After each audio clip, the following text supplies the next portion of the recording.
Nel giorno di Pentecoste la diocesi ha vissuto con gioia l'ordinazione presbiterale di Don Paolo Nicora. La prima missione? Vivere una vita donata cercando l'amicizia con Gesù. Padre Enrico Mauri è venerabile. Il Papa ha dato mandato alla Congregazione per le Cause dei Santi di promulgare il decreto Gioia e commozione all'Opera Madonnina del Grappa di Sesti Levante. Messa di ringraziamento a Rupinaro per i 28 anni di Telepace, presenti amici, volontari e sostenitori. Nella vita e nel lavoro bisogna affidarsi alla provvidenza, ha spiegato il direttore. Nel mese mariano collocata a Montallegro un'immagine di Maria e del veggente Chichizola all'esterno del santuario. L'effigie richiama molti fedeli che sostano in preghiera. Consacrazione dell'altare della parrocchia di San Gabriele nella scuola di telecomunicazioni delle Forze Armate di Chiavari, presente l'ordinario militare per l'Italia, Monsignor Santo Marcianò. Lasciare tutto per realizzare i propri sogni si può, è l'esperienza di Claudio Pelizzeni che ha lasciato tutto per viaggiare intorno al mondo, l'iniziativa del progetto diocesano Credere.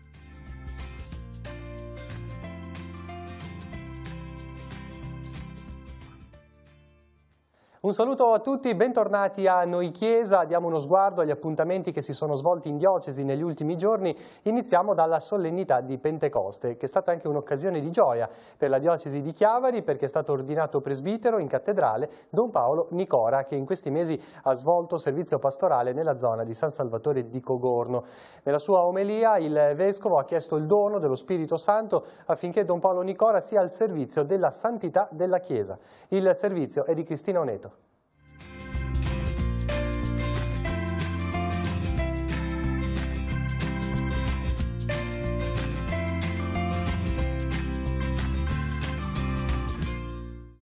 Benedici, santifica e consacra questo tuo eletto.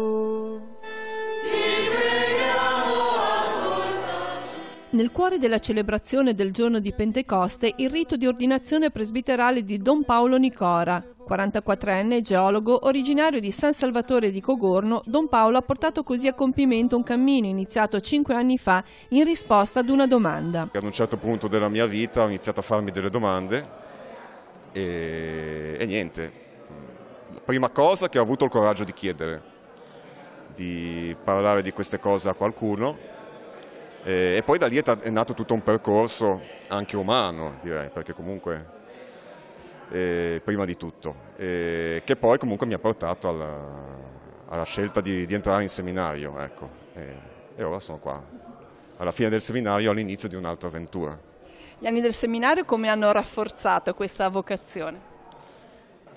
Nel seminario c'è la difficoltà della vita comunitaria che ti mette sempre alla prova, però è anche una scoperta, quindi il seminario ti fa capire l'importanza delle cose piccole e direi che, come dire, anche una certa fatica, un certo impegno nel cercare il bene, innanzitutto il bene degli altri e poi che coincide poi anche col bene di sé, col vivere una vita bella donata agli altri, ma che è una vita bella anche per te, ecco.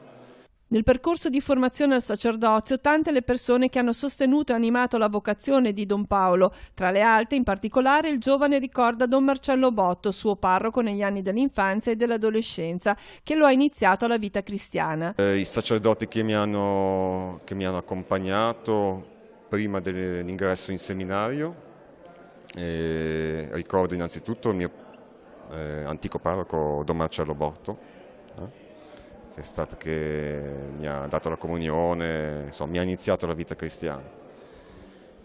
Poi niente, poi i parroci viceparroco di Lavagna che mi ha seguito per primo, che era allora Don Federico Picchetto, e poi tutte le persone che ho incontrato in questo tempo di seminario.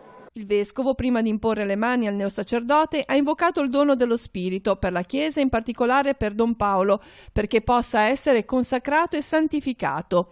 Abbiamo bisogno, ha detto Monsignor Tanasini, che questa opera di santificazione non sia semplicemente istituzionale. Certo, Paolo, come presbitero, avrà nella Chiesa degli incarichi, dei ruoli, avrà delle potestà. Dovrà esercitarle in bene del popolo di Dio, dovrà essere al servizio della santificazione dei fratelli. Ma tutto questo potrà fare soltanto se vivrà la testimonianza interiore dello Spirito. se il suo incontro con il Signore Gesù non sarà formale, ma sarà un incontro vivo. Al termine della celebrazione l'Assemblea ha accolto con un grande applauso il neopresbitero, anticipando una festa proseguita poi con i compagni di cammino, i sacerdoti diocesani e tanti amici presenti nei locali del seminario. Una grande serenità nell'affrontare quello che poi sarà il ministero. Penso che la prima cosa per me e per vivere una vita donata, che possa essere bella per gli altri, sia cercare l'amicizia con Gesù. E sapere di essere amati, come dire, al di là delle cose che possono succedere, ecco. Poi io penso che tutto il resto sia un regalo che ti viene dato.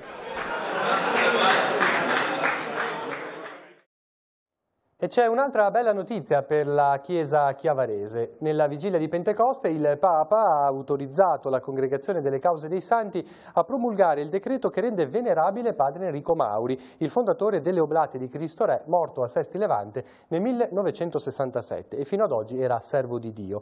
È una tappa importante nel processo di canonizzazione del sacerdote. La notizia è stata accolta con gioia e commozione dalle Oblate dell'Opera Madonnina del Grappa di Sesti Levante. Sentiamo l'intervista alla responsabile generale.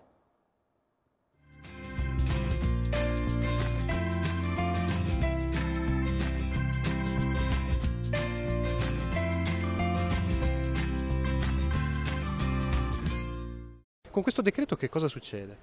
Il padre ha dichiarato venerabile padre Enrico Mauri, cioè venerabilità vuol dire il riconoscimento delle virtù eroiche. Praticamente questo padre Mauri ha vissuto in tutta la sua esistenza incarnando tutte le virtù cristiane in modo eroico, in modo perfetto. Per cui da questo momento in poi la Chiesa lo propone come modello per ogni cristiano. E questo avvenimento, questo riconoscimento da parte del Santo Padre, della Congregazione per le Cause dei Santi, noi lo troviamo molto bello perché è incastonato nell'esortazione apostolica Gaudete ed Exultate di Papa Francesco, dove il Papa incoraggia tutti noi battezzati a vivere la santità, a giocarci la vita quotidiana sulla santità.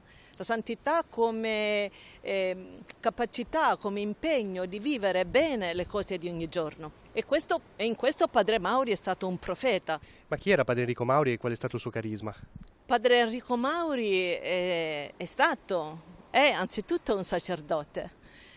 Una cosa bella che lui diceva di sé, diceva così: quando io penso a me e al mio sacerdozio, io mi percepisco come il dono più grande, il dono alla punta più alta dell'amore di Gesù che si dona. Quindi padre Mauri è stato prima di tutto un sacerdote di Dio.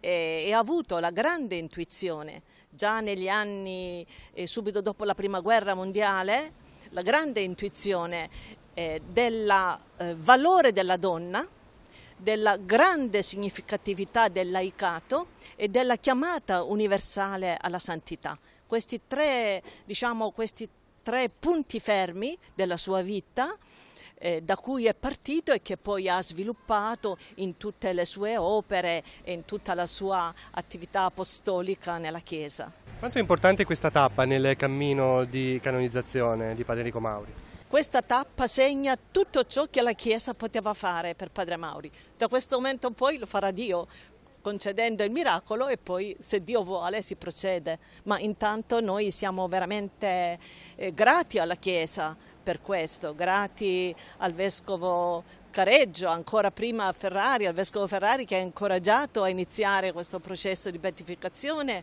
poi al Vescovo Careggio che l'ha avviato, al Vescovo Diocesano che ha sostenuto. Veramente siamo grati alla Chiesa per questo riconoscimento, perché è anche una prova forte per la sua famiglia spirituale, perché la famiglia spirituale in questo momento è destinataria di questo dono privilegiata, di questo dono che la Chiesa ha fatto. Posso chiedervi come avete accolto questa notizia e come vi sentite ora? con grande commozione, con grande gioia, con grande gratitudine, e subito alla Madonnina siamo andati ad adorare, a fare l'adorazione come ogni giorno. Dal 1924, quando è stata istituita, ogni giorno alla Madonnina si fa l'adorazione eucaristica, e il padre diceva che niente di quello che è accaduto, di bello che è accaduto nell'opera Madonnina del Grappa, niente è stato fatto per conto nostro, ma solo perché Gesù Eucaristia ha sostenuto tutto. E ora parliamo di Telepace, di Chiavari, che in questi giorni ha festeggiato i suoi 28 anni di attività. L'emittente diocesana nasceva il 23 maggio 1990 nella canonica della chiesa del Curlo a Levi, per poi spostarsi nello stesso anno in casa Marchesani a Chiavari. C'è stata una messa di ringraziamento celebrata nella chiesa di San Giacomo di Rupinaro a Chiavari, alla presenza di tanti amici, volontari e sostenitori. Il servizio.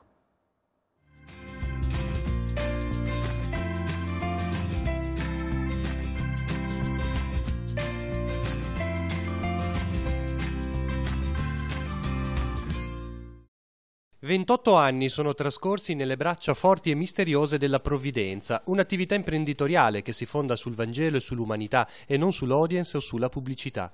Nella messa di ringraziamento il direttore, Don Fausto Brioni, ha sottolineato il lavoro di Telepace, esempio contro i padroni della vita, quelli che organizzano tutto e che credono che gli affari risolvano tutto. Alla logica del mondo, l'Apostolo Giacomo dice: «Nessuno di noi è padrone della vita. Dovremmo dire», ha spiegato allora Don Brioni, «se il Signore vorrà faremo questo o quello, perché la vita è un dono, e lo è stato in tutti i 28 anni di Telepace». Anche noi, dobbiamo dire, avevamo fatto certi progetti e poi il Signore ce l'ha buttati all'aria tutti. Dovevamo in 5 anni far diventare la TV diocesana, l'abbiamo dovuto fare in 5 mesi. E poi da lì le innovazioni tecnologiche, la storia, quante volte avevamo fatto i nostri progetti con le ansie, le preoccupazioni, eppure il Signore ha fatto un po' Lui. Il Signore ci accompagnerà, la provvidenza di Dio, che è il dono di ogni istante della vita. Alla messa erano presenti volontari, amici e sostenitori dell'emittente diocesana. Al termine si è svolto un momento conviviale. Ci sono tante diocesi della Liguria e d'Italia che invidiano la realtà della diocesi di Chiavari, perché Telepace a Chiavari è veramente una grande realtà che raccoglie notizie sia dal punto di vista religioso ma anche dal punto di vista amministrativo, sociale, quindi c'è una dimensione umana oltre che una dimensione religiosa. Telepace mi fa molto compagnia e non solo compagnia, mi istruisce, mi tiene informato, quindi la considero un mezzo indispensabile per i malati. Se i mezzi, le tecnologie, le leggi cambiano, quello che non cambia e dobbiamo sempre coltivare, mi piaceva Stefano che diceva l'amicizia, ecco, quella la dobbiamo coltivare tutti i giorni,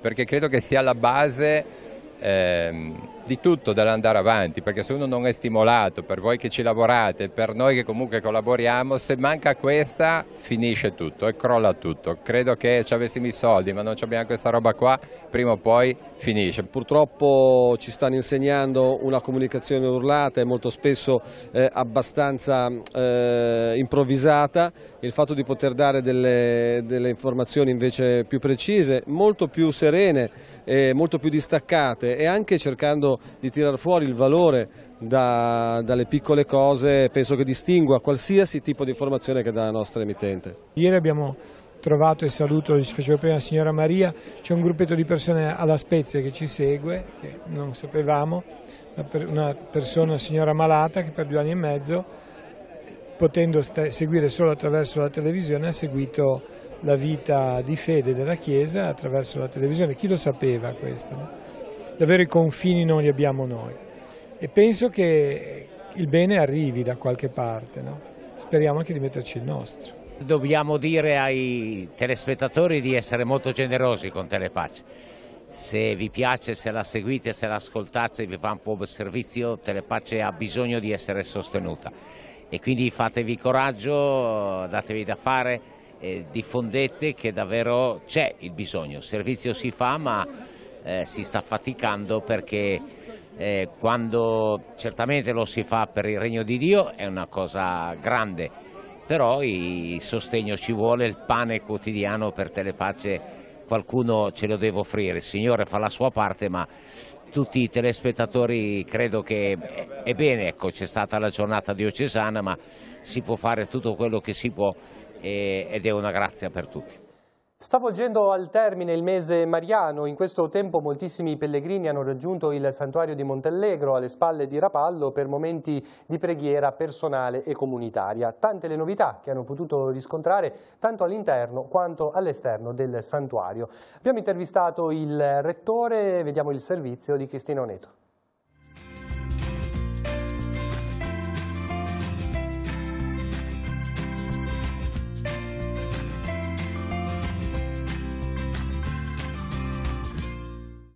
I pellegrini che in questo mese mariano sono saliti a Montallegro hanno potuto ammirare la bellezza del santuario anche grazie alla nuova illuminazione a LED a basso consumo energetico che ha sostituito il vecchio impianto, un'opera resa possibile grazie al sostegno di molti benefattori. La cosa bella che mi ha commosso e anche edificato è il fatto che appena ho detto questa cosa la voglio fare, tanta gente di Rapallo e non solo di Rapallo si è fatta viva in una forma generosa e concreta. Sistemate le luci, ora le attenzioni si concentrano sul tetto, il cui recupero comporterà una spesa significativa. Il tetto della chiesa è un grande lavoro e molto oneroso che sarà da sostenere al più presto perché come si può anche vedere già l'interno della chiesa ne sta subendo in alcune sue parti che sono ammalorate, si vede che le infiltrazioni hanno raggiunto le pitture che si stanno scrostando. Dall'inizio del mese mariano inoltre i visitatori del santuario hanno la possibilità di sostare in preghiera dinanzi ad un'immagine di Maria e del veggente Giovanni Chichizzola. L'effigie mariana è stata ritrovata quasi a sorpresa in un magazzino. La statua è una statua che rappresenta quella che già si può vedere sull'altare in argento, la Vergine che indica il quadretto e Giovanni Chichizzola in preghiera, in adorazione inginocchiato che lo riceve. È di rame dorato e di fattura molto molto bella. L'immagine collocata all'esterno della chiesa risponde alle esigenze dei fedeli che di passaggio possono accendere un loro lumino votivo a Maria. Di questa statua praticamente nessuno aveva il sentore che esistesse perché tutti i volontari del santuario, tutte le persone che gravitano intorno a questo mondo sacro non la conoscevano. Nel frattempo tanti pellegrini ci chiedevano, ci continuano a chiedere di poter accendere anche delle candele vere di fronte all'immagine della Madonna.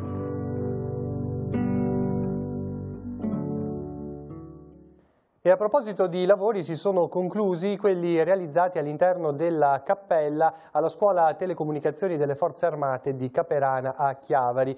E così è stato benedetto l'altare da parte dell'ordinario militare per l'Italia, Monsignor Santo Marcianò.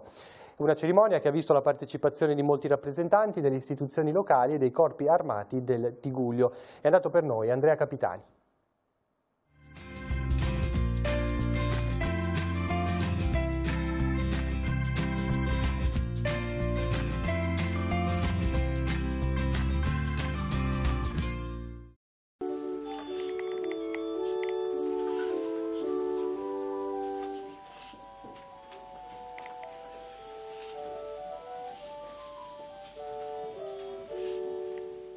Luogo di relazione e di comunità di Chiesa viva, abbraccio del Cristo che rivela e offre se stesso per gli uomini e dove questi lo possono incontrare e conoscere. Questo è il significato profondo dell'altare, come quello consacrato dall'ordinario militare Monsignor Santo Marcianò all'interno della parrocchia di San Gabriele, la piccola cappellina che si trova all'interno della Scuola Telecomunicazioni delle Forze Armate di Caperana a Chiavari.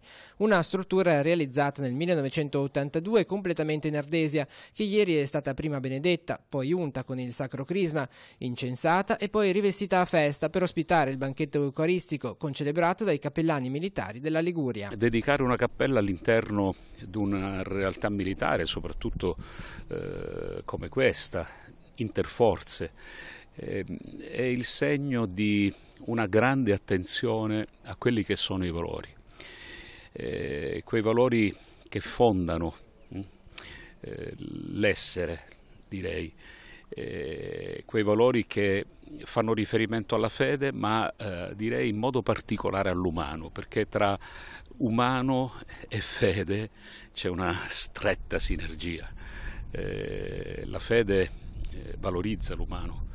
Cristo è venuto a dire l'uomo all'uomo, a ridare dignità all'uomo attraverso il suo sacrificio, attraverso la sua morte e la sua risurrezione, addirittura assumendo la carne dell'uomo. Dire cristianesimo è dire umanesimo, è dire pienezza di umanità. Ecco, i militari si rifanno a questi valori anche perché sono custodi dell'umano. I militari difendono la vita, custodiscono la vita. E a loro bisogna dire un grande grazie. Una cerimonia di consacrazione molto partecipata, alla presenza dei rappresentanti delle amministrazioni locali e di tutti i corpi di armata e le loro associazioni.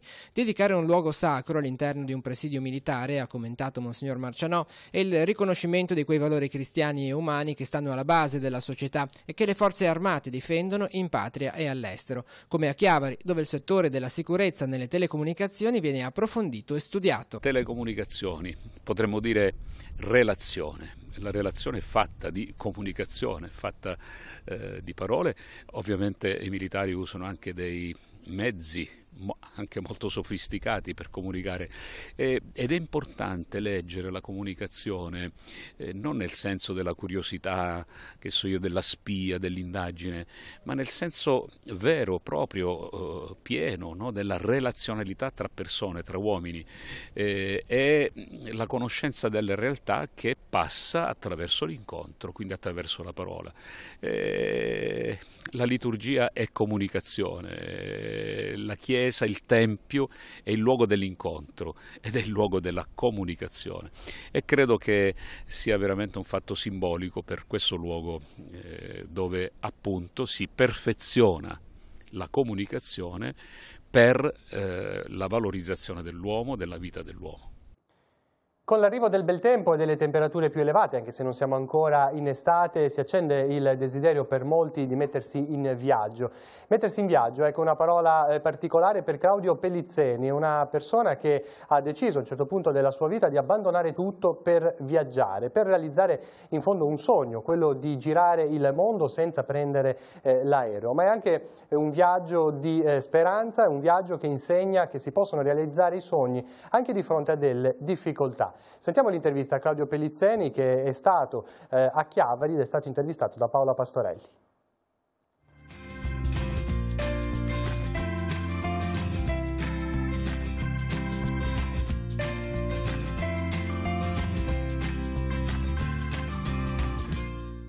«44 paesi, 5 continenti, come nasce questa idea?» Nasce dal fatto che io vivevo una vita che non mi apparteneva, io lavoravo in banca, non stavo seguendo i miei sogni, non stavo seguendo le mie passioni, mi sono trovato a interrogarmi sulla mia vita, sulla felicità, e mi ero reso conto che era un lavoro che mi dava sì serenità economica, ma non quello per cui che io sognavo, e quindi senza una fidanzata, senza animali domestici, senza figli, responsabile solo unicamente di me stesso e anche di un eventuale fallimento, ho deciso di provare a realizzare il mio sogno nel cassetto, che era fare il giro del mondo interamente senza aerei. Non solo aspetti positivi, anche qualche aspetto negativo, qualche incidente di percorso e soprattutto un compagno di viaggio che da alcuni, scomodino, che da alcuni è ritenuto un limite, ma che poi un limite non è stato, ovvero il diabete. Sì, nasce da qua l'idea di chiamare il blog e tutto il progetto Trip Therapy, ovvero terapia del viaggio, perché io, nonostante sia diabetico dall'età di 9 anni, ho deciso comunque di realizzare questo sogno. La mia voleva essere una testimonianza, voleva raccontare che appunto anche un ragazzo diabetico poteva fare questo, e quindi un messaggio positivo, diciamo così. Ovvio che le cose non è che siano andate sempre benissimo. Per conservare l'insulina ho dovuto fare una buca nel deserto del Sahara di 1,5 metri, ho contratto la dengue in Colombia, che è tipo la malaria, però sono qua oggi a raccontarlo e a raccontare che si può fare anche con qualche problemino fisico. Ecco, quindi questo percorso è finito, ma il viaggio non finisce, e quindi si ricomincia quando e verso quale destinazione? No, il viaggio non finisce mai, ormai ecco, quello che ho ottenuto nella mia vita è che oggi vivo di viaggi, vivo di quello che amo, continuo a fare video, foto, sto scrivendo un secondo libro, organizzo viaggi di tipo esperienziale di gruppo, quindi porto persone a viaggiare con me, però non mi dimentico anche del viaggio solitario, per cui con tutta probabilità quest'autunno partirò alla volta di Santiago, però dall'Italia, quindi non è il classico cammino di 3 settimane, ma sarà un cammino di ben 3 mesi e probabilmente lo farò anche in silenzio, quindi questi i nuovi progetti. Ecco, per chi volesse seguire i tuoi viaggi passati e questi nuovi progetti che si stanno aprendo, tra l'altro so anche qualcosa legato al ciclismo, se non sbaglio, dai magari alcuni riferimenti per poterti seguire? Sì, certo, mi trovano su tutti i canali social come Trip Therapy, quindi terapia del viaggio, e anche su internet triptherapy.net, nel mio blog sono tutti i racconti e i video, oppure il libro L'orizzonte ogni giorno un po' più in là, edito da Sperling & Kuffer in tutte le librerie. Concludiamo dando uno sguardo agli appuntamenti dei prossimi giorni. Ricordo lunedì 28 maggio alle ore 17 il Vescovo celebrerà la messa alla Ailex di Chiavari, l'ex Lames, che si trova nel quartiere di San Pier di Canne. Dunque proseguono i momenti di incontro tra il Vescovo e il mondo del lavoro locale.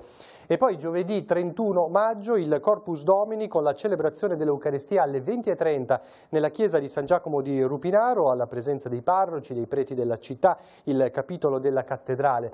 La messa sarà presieduta dal vescovo diocesano. Dopodiché all'incirca alle 21:30 prenderà il via la processione che dalla chiesa di San Giacomo di Rupinaro raggiungerà il santuario di Nostra Signora dell'Olivo di Bacezza.